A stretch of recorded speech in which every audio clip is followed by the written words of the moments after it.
எல்லாருக்கும் வணக்கம். நான் உங்க Geekytamizha. இன்னைக்கு இந்த வீடியோல என்ன பார்க்க போறோம் அப்படின்னு பார்த்தீங்கன்னா, இந்த Realme 4K smart Google TV stick. So இதோட ஃபுல் ரிவ்யூ தான் வந்து நம்ம பார்க்க போறோம். ஆமாங்க, பேர் வந்து நம்மளுக்கு ரொம்ப பெருசா இருக்கு. ஸோ இந்த வீடியோ ஃபுல்லா பார்த்தீங்கன்னா நான் வந்து இதை வந்து Realme டிவி ஸ்டிக் அப்படின்னு தான் வந்து மென்ஷன் பண்ண போறேன். ஸோ Realme டிவி ஸ்டிக்கோட அன்பாக்சிங் செட்டப் வந்து ஏற்கனவே ஒரு 20 டேஸ் முன்னாடி நம்ம சேனல்ல வந்து நம்ம போட்டிருக்கோம். ஸோ அது வந்து நீங்க பார்க்கலன்னா என் கார்டு தரேன், கண்டிப்பா வந்து பாருங்க. அதுல வந்து டீடைல்டான அன்பாக்சிங், அதுக்கப்புறம் கம்ப்ளீட்டா எப்படி செட்டப் பண்ணோம் அப்படின்னு சொல்லி ஃபுல்லா வந்து காமிச்சிருக்கோம். ஸோ இந்த 20 டேஸா பார்த்தீங்கன்னா இதுதான் என்னோட பிரைமரி டிவி ஸ்டிக்கா யூஸ் பண்ணிட்டு இருக்கேன். என்னோட எக்ஸ்பீரியன்ஸ் எல்லாமே வந்து இப்போ இந்த ஃபுல் ரிவ்யூல வந்து நான் ஷேர் பண்றேன். ஸோ ஃபர்ஸ்ட் வந்து நம்ம எப்பயும் போல லுக்ஸ்ல இருந்தே ஆரம்பிச்சிடலாம். ஸோ லுக்ஸ் அப்படின்னு எடுத்துக்கிட்டீங்கன்னா ரொம்ப ஒரு மினிமலிஸ்டிக் லுக் அப்படின்னு தான் சொல்லணும். ஸோ இந்த Realme டிவி ஸ்டிக்கோட பெரிய பிளஸ் பாயிண்ட் என்னன்னா, நம்மளுக்கு வந்து ரொம்ப சின்னதா இருக்கு. ஒரு நார்மலான ஒரு பென்ட்ரைவ் சைஸ்ல தான் இருக்கு. அதுக்கப்புறம் சுத்தமா நம்மளுக்கு வந்து வெயிட்லெஸ்ஸாவே இருக்கு. ஸோ டிவி பின்னாடி வந்து நீங்க இதை வந்து கனெக்ட் பண்ணீங்கன்னா உங்களுக்கு வந்து ஏதோ கனெக்ட் பண்ணிருக்கீங்க அப்படின்னு கூட உங்களால வந்து பெருசா அடையாளமே கண்டுபிடிக்க மாட்டீங்க. அந்த அளவுக்கு பாத்தீங்கன்னா ரொம்ப மினிமலிஸ்டிக்கா இருக்கு. ஸோ டிபிக்கலான டிவி ஸ்டிக் வந்து எப்படி இருக்கணும் அப்படின்னு சொல்லி நம்ம வந்து எக்ஸ்பெக்ட் பண்ணுவோமோ அதே மாதிரி தான் Realme வந்து நம்மளுக்கு பண்ணிருக்காங்க. நெக்ஸ்ட் வந்து நம்மளுக்கு ரொம்ப முக்கியமான விஷயம் போர்ட்ஸ். போர்ட்ஸை பொறுத்த வரைக்கும் இதுல வந்து நம்மளுக்கு HDMI 2.1 போர்ட் இருக்கு. ஸோ HDMI 2.1 போர்ட் இருக்கிறதுனால டைரக்டா வந்து நீங்க டிவிக்கு அப்படியே கனெக்ட் பண்ணிக்கலாம். இல்லாட்டி அவங்க கொடுத்த HDMI எக்ஸ்டெண்டட் கேபிள் யூஸ் பண்ணி கூட நீங்க வந்து கனெக்ட் வந்து பண்ணிக்கலாம். அது இல்லாம பாத்தீங்கன்னா இன்னொரு போர்ட் இருக்கு. அது வந்து நம்மளுக்கு ஒரு மைக்ரோ USB போர்ட் வந்து கொடுத்துருக்காங்க. அங்க வந்து நீங்க பவர் கேபிள் வந்து கனெக்ட் பண்ணணும். மத்தபடி பாத்தீங்கன்னா உங்களுக்கு வந்து எக்ஸ்ட்ரா போர்ட் எதுவுமே வந்து கொடுக்கல. For example extra USB cable port இல்ல, அதுக்கப்புறம் ஆடியோ போர்ட் எதுவுமே இல்ல. ஸோ இதுல வந்து நமக்கு ப்ளூடூத் வந்து கொடுத்துருக்காங்க. ஸோ உங்ககிட்ட வந்து சவுண்ட் சிஸ்டம்ஸ்லாம் இருக்குன்னா நீங்க வந்து ப்ளூடூத்ல மட்டும்தான் வந்து கனெக்ட் பண்ற மாதிரி இருக்கும். வயர்ட் கனெக்ஷன் வந்து இதுல உங்களால வந்து பண்ண முடியாது. அதே சமயத்துல ஏதாச்சும் பென் டிரைவ், ஹார்ட் டிஸ்க் ஏதாச்சும் கனெக்ட் பண்ணி படம்லாம் பார்க்கணும் அப்படின்னு நினைச்சீங்கன்னா அதுவும் உங்களால வந்து பண்ண முடியாது. ஒரு சொல்யூஷன் யூஸ் பண்ணி நீங்க வந்து பண்ணலாம். ஆனதுக்கு அதுக்கு எக்ஸ்ட்ரா பாத்தீங்கன்னா அமேசான்ல இருந்து அந்த எக்ஸ்ட்ரா கன்வெர்ட்டர் எல்லாமே வாங்கி தான் நீங்க வந்து ஃபிக்ஸ் பண்ற மாதிரி இருக்கும். ஆனா நேட்டிவா பாத்தீங்கன்னா உங்களால வந்து இதுல வந்து எந்த விதமான ஒரு பென் டிரைவோ இல்லாட்டி ஹார்ட் டிஸ்கோ உங்களால வந்து கனெக்ட் பண்ண முடியாது. ஆடியோ அவுட்டும் நீங்க வந்து பண்ண முடியாது. ஜஸ்ட் ப்ளூடூத் யூஸ் பண்ணி தான் நீங்க வந்து கனெக்ட் பண்ற மாதிரி இருக்கும். ஸோ இந்த இடத்துல மட்டும் இந்த டிவி ஸ்டிக்கு ஒரு பெரிய லட் டவுன் அப்படின்னு வந்து சொல்லுவேன். ஸோ எக்ஸ்ட்ராவா போர்ட்ஸ் வந்து இருந்ததா கண்டிப்பா ரொம்ப நல்லா இருந்திருக்கும். ஆனா எந்த விதமான ஒரு எக்ஸ்ட்ரா போர்ட் கூட நம்மளுக்கு வந்து Realme வந்து ஆட் பண்ணல. நெக்ஸ்ட் வந்து நம்மளுக்கு ரிமோட்டை பொறுத்த வரைக்கும் இது வந்து நம்மளுக்கு IR அதுக்கப்புறம் ப்ளூடூத் ரிமோட் தான். ஸோ ஒரு தடவை வந்து நீங்க ப்ளூடூத் வந்து பேர் பண்ணிட்டீங்கன்னா ரிமோட் வந்து நம்மளுக்கு சூப்பரா வந்து வேலை செய்யுது. ரிமோட்டோட குவாலிட்டி எப்படி இருக்கு அப்படின்னு கேட்டீங்கன்னா ஃபுல்லா வந்து நம்மளுக்கு பிளாஸ்டிக்ல தான் வந்து பண்ணியிருக்காங்க. ஆனா ஒரு நல்ல விஷயம் என்ன அப்படின்னு பார்த்தீங்கன்னா நமக்கு வந்து MI பாக்ஸ் ரிமோட் ரொம்ப நம்மளுக்கு வந்து கொஞ்சம் சீப்பா வந்து இருந்துச்சு. அந்த அளவுக்கு பார்த்தீங்கன்னா இந்த Realme டிவி ஸ்டிக்கோட ரிமோட் வந்து பெருசா நம்மளுக்கு வந்து சீப் குவாலிட்டி மாதிரி தெரியல. ஓரளவுக்கு வந்து நம்மளுக்கு டீசெண்டா தான் இருக்கு அப்படின்னு வந்து சொல்லலாம். இன்னொரு சூப்பரான விஷயம் என்ன அப்படின்னு பாத்தீங்கன்னா நீங்க வந்து ரிமோட் பிடிக்கும் போது கீழே வந்து நம்மளுக்கு கொஞ்சம் ஒரு பல்ஜான மாதிரி வந்து கொடுத்துருக்காங்க. ஸோ அதனால நீங்க வந்து ரிமோட்டை பிடிக்கிறதுக்கு நல்லா கிரிப்பியா வந்து இருக்கு. பட்டன்ஸ் எல்லாமே பாத்தீங்கன்னா எனக்கு வந்து ரப்பர்ல தான் கொடுத்துருக்காங்க. எல்லா பட்டன்ஸும் நம்மளுக்கு வந்து நல்லா டாக்டைலா இருக்கு. அது இல்லாம நம்மளுக்கு வந்து Netflix, Prime Video, YouTube Music, அதுக்கப்புறம் YouTubeோட பட்டன்ஸ் வந்து கொடுத்துருக்காங்க. பிளஸ் நம்மளுக்கு வந்து Google Assistant பட்டனும் இருக்கு. ஸோ அந்த Google Assistant நீங்க வந்து யூஸ் பண்ணணும்னா இந்த Google Assistant பட்டனை வந்து பிடிச்சிட்டு ரிமோட்ல மைக் இருக்கு. ஸோ அதை யூஸ் பண்ணி நீங்க வந்து பேசினீங்கன்னா நீங்க வந்து டிவில வந்து Google Assistant வந்து ஆப்ரேட் வந்து பண்ணலாம். மொத்தத்துல ரிமோட்டை கேட்டீங்கன்னா ரிமோட்ல வந்து எந்த விதமான ஒரு கம்ப்ளைண்ட்டும் இல்லை அப்படின்னு வந்து சொல்லுவேன். நெக்ஸ்ட் வந்து நம்மளுக்கு ப்ராசஸரை பொறுத்த வரைக்கும் இதுல வந்து ARM Cortex A35 quad core processor வந்து கொடுத்துருக்காங்க. 2GB RAM இருக்கு, 8GB ஸ்டோரேஜ் இருக்கு.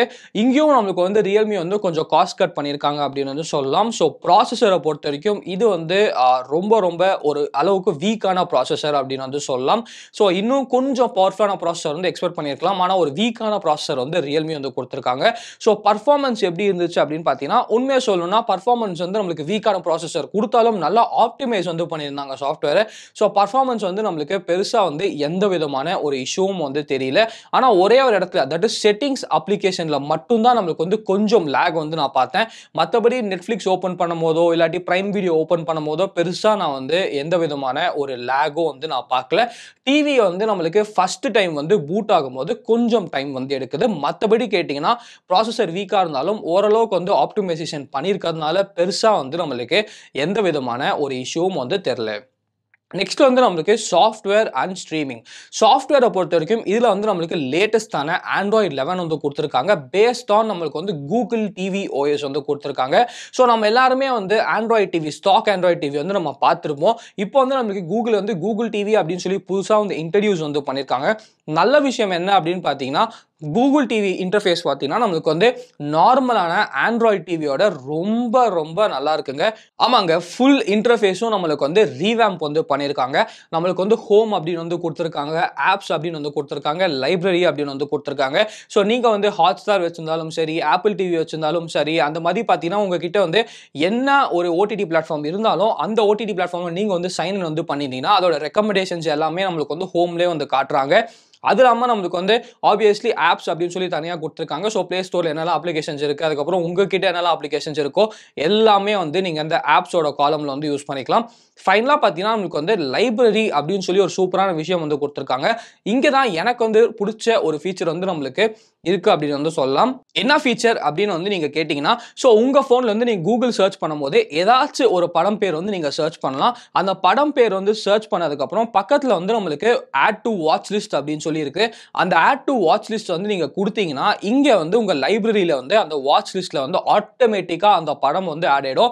ஸோ நீங்கள் எப்பயாவது டிவி ஆன் பண்ணும்போது வாட்ச் லிஸ்ட்டுக்கு நீங்கள் வந்து அந்த வாட்ச் லிஸ்ட்டுக்கு வந்து போனீங்கன்னா அங்கே வந்து எல்லா படமும் வந்து நீங்கள் ஆட் பண்ண படம் எல்லாமே இருக்கும். ஸோ நீங்கள் எங்கே வேணாலும் உங்கள் ஃப்ரெண்ட்ஸ் சொல்லும் போது டக்குன்னு சொல்லி அந்த படத்தை வந்து லிஸ்ட்டில் ஆட் பண்ணி வச்சிங்கன்னா டிவியில் வந்து உங்களோட லிஸ்ட்டில் வந்து ஆட் ஆகிடும். ஸோ எந்த ஓடிடியில் இருக்கோ டேரெக்டாக வந்து ப்ளே வந்து ஆகும். ஸோ இது வந்து ஒரு ரொம்ப ரொம்ப யூஸ்ஃபுல்லான ஃபீச்சர் அப்படின்னு நினைக்கிறேன். ஸோ என்னெல்லாம் படம் பார்க்கணுமோ அது எல்லாமே நம்ம வந்து வாட்ச் லிஸ்ட்டில் வந்து போட்டு வச்சிடலாம். அதுக்கப்புறம் அந்த படம் எல்லாமே நம்ம வந்து ஜாலியாக வந்து பார்க்கலாம்.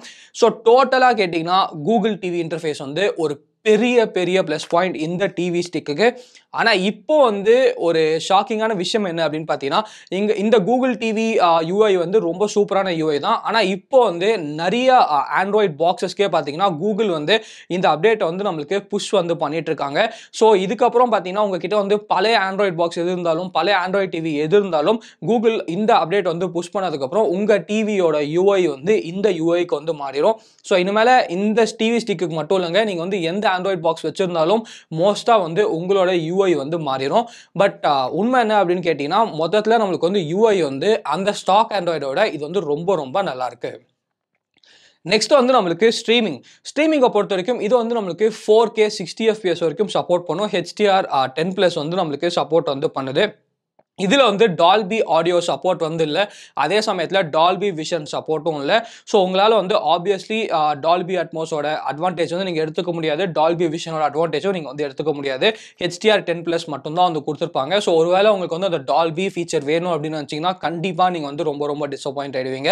மற்றபடி பார்த்தீங்கன்னா இதில் வந்து ஓடிடி பிளாட்ஃபார்ம்ஸ் எல்லா ஓடிடி பிளாட்ஃபார்ம்ஸும் நம்மளுக்கு வந்து சப்போர்ட் பண்ணுறாங்க. ஸோ அங்கே வந்து எந்த விதமான இஷ்யூவும் இல்லை. ஸோ நெட்ஃப்ளிக்ஸாக இருந்தாலும், அமேசான் பிரைமாக இருந்தாலும், சன் நெக்ஸ்டாக இருந்தாலும், ஜி5 இருந்தாலும், ஆஹாவா இருந்தாலும் எல்லா ஓடிடி பிளாட்ஃபார்ம்ஸும் நமக்கு வந்து டிஃபால்ட்டாக வந்து சப்போர்ட் பண்ணுது. ஸோ எந்த விதமான பிரச்சனையும் நம்மளுக்கு வந்து அங்கே இல்லை. அதுக்கப்புறம் 4K டிவி வச்சிருந்தாலும் நம்மளுக்கு வந்து 4Kவும் வந்து சப்போர்ட் பண்ணுது. ஸோ அங்கே வந்து எந்த விதமான ஒரு இஷ்யூவும் இல்லை. ப்ளஸ் நம்மளுக்கு வந்து இதில் குரோம் கேஸ்ட்டும் கொடுத்துருக்காங்க. ஸோ குரோம் கேஸ்ட்டும் நீங்கள் வந்து யூஸ் பண்ணிக்கலாம். ஒரே ஒரு பிரச்சனை என்ன அப்படின்னு பார்த்தீங்கன்னா, நமக்கு வந்து அந்த டால்பி அட்மோஸ் அதுக்கப்புறம் டால்பி விஷனோட சப்போர்ட் வந்து நம்மளுக்கு இல்லை. ஃபைனலாக பார்த்தீங்கன்னா நம்மளுக்கு வந்து ப்ரைஸிங்கை பொறுத்த வரைக்கும் ரியல்மி டிவி ஸ்டிக் வந்து 4000 ரூபாய்க்கு வந்து ப்ரைஸிங் வந்து பண்ணியிருக்காங்க. ஆனால் நிறைய தடவை வந்து 3500 rupeesக்கே நீங்கள் வந்து ஆஃபரில் வந்து வாங்கிக்கலாம். ஸோ ஒரு 3500 rupeesக்கு இந்த டிவி ஸ்டிக் வர்த்தா அப்படின்னு கேட்டிங்கன்னா, ஸோ ஃபர்ஸ்ட் வந்து இதில் இருக்க கெட்ட விஷயங்கள் எல்லாமே வந்து தெரிஞ்சுக்கோங்க. ஃபர்ஸ்ட் வந்து இதில் நம்மளுக்கு வந்து ஒரு வீக்கான ப்ராசஸர் வந்து கொடுத்துருக்காங்க. அதுக்கப்புறம் கேட்டிங்கன்னா நம்மளுக்கு வந்து எந்த விதமான ஒரு எக்ஸ்ட்ரா போர்ட்டும் நம்மளுக்கு வந்து கொடுக்கல. ஸோ அதுவே வந்து ஒரு பெரிய கான் அப்படின்னு வந்து சொல்லுவேன். ஃபைனலான கான் என்ன அப்படின்னு கேட்டீங்கன்னா, நமக்கு வந்து டால்பி அட்மோஸ் அதுக்கப்புறம் டால்பி விஷன் சப்போர்ட் வந்து இல்லை. ஸோ இந்த 3 விஷயங்கள் வந்து உங்களுக்கு பிரச்சனை இல்லை அப்படின்னு நினச்சிங்கன்னா நீங்கள் வந்து இந்த டிவி ஸ்டிக் வந்து வாங்கிக்கலாம். ஆனால் என்னோட ஒப்பீனியன் என்ன அப்படின்னு பார்த்தீங்கன்னா, 3500 rupeesலே இதை விட ஒரு பெட்டரான ப்ராடக்ட் வந்து கண்டிப்பாக இருக்குது. என்ன ப்ராடக்ட் அப்படின்னு கேட்டிங்கன்னா, MI பாக்ஸ் 4K. ஸோ நீங்கள் வந்து MI பாக்ஸ் 4Kோட ரிவ்யூ வந்து பார்க்கலன்னா எங்கள் கார் தரேன், கண்டிப்பாக வந்து பாருங்கள். ஸோ ஃபர்ஸ்ட் பார்த்தீங்கன்னா நமக்கு வந்து MI பாக்ஸ் 4Kல இதை விட ஒரு பவர்ஃபுல்லான ப்ராசஸர் வந்து கொடுத்துருக்காங்க. அதுக்கப்புறம் நமக்கு வந்து அதில் வந்து ஒரு யூஎஸ்பி போர்ட்டும் எக்ஸ்ட்ராவாக கொடுத்துருக்காங்க. அதுக்கப்புறம் நமக்கு வந்து ஒரு ஆடியோ போர்ட்டும் கொடுத்துருக்காங்க. ஸோ நீங்கள் வந்து அதில் பென் டிரைவ் இல்லாட்டி ஒரு ஹார்ட் டிஸ்க் யூஸ் பண்ணி படம் வந்து பார்க்கலாம். அதுக்கப்புறம் ஆடியோ போர்ட்டை யூஸ் பண்ணி டேரெக்டாக வந்து உங்கள் ஸ்பீக்கர்ஸ்க்கு வந்து கனெக்ட் பண்ணிக்கலாம். ப்ளஸ் இதில் வந்து நமக்கு டால்பி அட்மோஸ் சப்போர்ட் இல்லை அப்படின்னு சொல்லியிருந்தேன். அதில் வந்து நமக்கு டால்பி அட்மோஸ் சப்போர்ட்டும் இருக்குது. மொத்தத்தில் கேட்டிங்கன்னா அதோட ப்ரைஸிங்கும் நமக்கு வந்து 3500 rupees தான். இதோட ப்ரைஸிங்கும் நமக்கு வந்து 3500 rupees தான். ஸோ இதில் வந்து நமக்கு கூகுள் டிவி இன்டர்ஃபேஸ் இருக்குது அப்படின்னு வந்து சொன்னேன். ஆனால் இப்போ பார்த்தீங்கன்னா மீ பாக்ஸில் நமக்கு வந்து அப்டேட் கொடுத்து கூகுள் டிவியோட இன்டர்ஃபேஸ் வந்து கொடுத்துட்டாங்க. ஸோ ஓவராலாக பார்க்கும்போது நமக்கு வந்து 3500 rupeesக்கு எம்ஐ பாக்ஸ் 4K வந்து ஒரு பெட்டரான ப்ராடக்ட் அப்படின்னு நினைக்கிறேன். ஆனால் என்ன அப்படின்னு பார்த்தீங்கன்னா இது வந்து நமக்கு டிவி ஸ்டிக். ஸோ உங்களுக்கு வந்து டிவி ஸ்டிக் தான் வேணும் அப்படின்னு நினச்சிங்கன்னா நீங்கள் வந்து ரியல்மி டிவி ஸ்டிக் வந்து பர்ச்சேஸ் பண்ணிக்கலாம். ஆனால் எனக்கு பாக்ஸாக இருந்தாலும் பரவாயில்ல அப்படின்னு நினச்சிங்கன்னா 3500 rupeesக்கு எம்ஐ பாக்ஸ் 4K வந்து வாங்குறது ஒரு பெட்டரான சஜஷன் அப்படின்னு நினைக்கிறேன். ஸோ உங்களோட சாய்ஸ் என்ன அப்படின்னு சொல்லி கீழே வந்து கமெண்ட் செக்ஷனில் வந்து கமெண்ட் பண்ணுங்க. பர்சனலாக 3500 rupeesக்கு நான் எது பிக் பண்ணுவேன் அப்படின்னு கேட்டிங்கன்னா நான் வந்து எம்ஐ பாக்ஸ் 4K வந்து பிக் பண்ணிப்பேன். ஸோ இந்த வீடியோ பிடிச்சா லைக் பண்ணிக்கோங்க, பிடிக்கலாம் லைக் பண்ணிக்கோங்க. ஏதாச்சும் மறக்காம நம்ம கீதா சேனலுக்கு சப்ஸ்கிரைப் பண்ணிக்கோங்க. மகிழ்ச்சி.